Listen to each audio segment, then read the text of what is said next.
Assalamualaikum warahmatullahi wabarakatuh. Saya Ibnu Hajar Ismail, NIM 1810201167. Hari ini saya akan melakukan evaluasi tentang RJP atau resusitasi jantung paru. Yang pertama kita masuk pada yang pertama, yaitu sebelum melakukan RJP ada beberapa langkah yang perlu dilakukan. Biasanya disebut dengan D, R, C, A, B, C. Nah, untuk D sendiri yaitu danger. Danger di sini yaitu adalah mengamankan. Nah, mengamankan jika kita berada di luar ruangan, berarti kita mengamankan diri kita terlebih dahulu atau diri penolong. Kemudian kita mengamankan mengamankan lingkungan dan mengamankan diri pasien. Jika kita berada dalam ruangan, maka yang dilakukan adalah karena kita sebagai penolong, kita harus memakai APD terlebih dahulu, kemudian membersihkan alat-alat yang berada di dekat pasien, misalnya tabung oksigen atau EKG. Selanjutnya yaitu respon. Kita mengecek respon pada pasien. Untuk mengecek respon pada pasien yaitu yang pertama, panggil pasien terlebih dahulu. Pak, jika tidak ada respon, maka selanjutnya yaitu kita menepuk bagian bahu pasien sambil dipanggil. Pak. Nah, jika tidak ada respon lagi, maka kita mencubit bagian punggung tangan pasien sambil dipanggil. Pak. Jika masih tidak ada respon, maka kita mengecek lagi dengan cara menekan bagian sternum untuk mengetahui nyeri. Kita tekan sambil memanggil nama pasien. Pak, sudah ada respon sedikit. Selanjutnya yaitu call. Nah, jika kita berada di dalam ruangan, berarti kita tidak perlu meminta bantuan.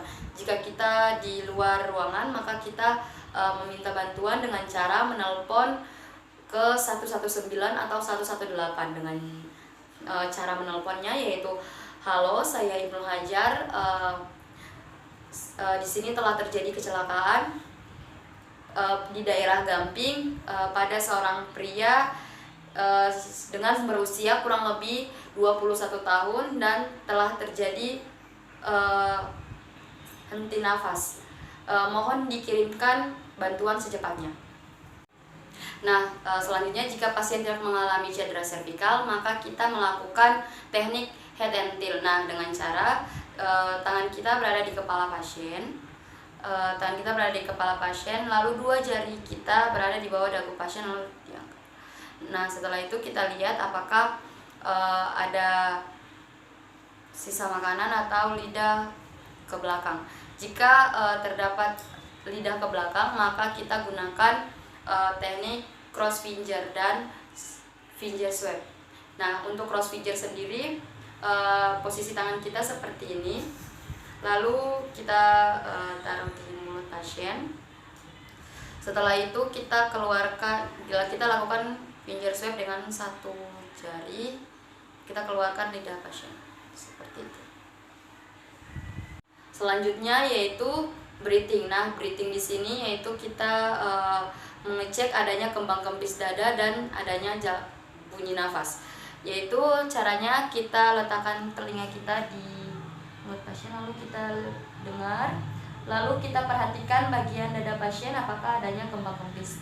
Jika tidak ada kembang kempis atau bunyi nafas pada pasien, maka langsung kita lakukan untuk mengecek bagian nadi karotisnya dengan cara 3 jari, lalu diraba selama 5-10 detik. Jika tidak ada bunyi nafas dan tidak ada bunyi nadi, maka langsung kita lakukan kompresi.